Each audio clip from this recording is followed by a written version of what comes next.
നമ്മൾ കാണുന്ന പല ഓട്ടോമ്യൂൺ പേഷ്യൻസിലും 5ഉം 6ഉം മെഡിസിൻസ് ഇപ്പോൾ ഇന്നലെ ഞാനൊരു പേഷ്യൻറ്റിനെ കൺസൾട്ട് ചെയ്തു.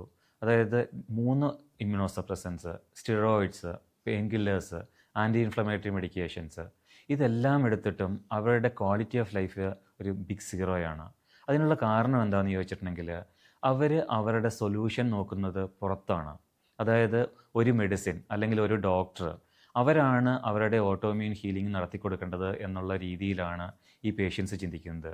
മറിച്ച് ശരിക്കും എന്താണ് വേണ്ടതെന്ന് ചോദിച്ചിട്ടുണ്ടെങ്കിൽ നമ്മളുടെ ഹീലിംഗ് നടക്കേണ്ടത് നമ്മളുടെ ശരീരത്തിനുള്ളിൽ തന്നെയാണ്.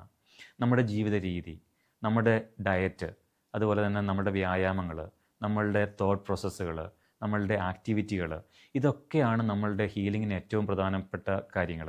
ഇതൊന്നും നോക്കാതെ പുറത്തുള്ളൊരു മെഡിസിനിലേക്ക് അല്ലെങ്കിൽ അമേരിക്കയിൽ നടക്കുന്ന ഒരു റിസർച്ചിലേക്ക് മാത്രം നമ്മൾ ഫോക്കസ് ചെയ്ത് കഴിഞ്ഞിട്ടുണ്ടെങ്കിൽ ഒരിക്കലും നമുക്ക് ഹീലിംഗ് ഉണ്ടാകില്ല. നമ്മളെന്നും സ്ട്രഗിൾ ചെയ്തുകൊണ്ടിരിക്കുന്ന അവസ്ഥയിൽ നമ്മൾ മുന്നോട്ട് പോകേണ്ടി വരും.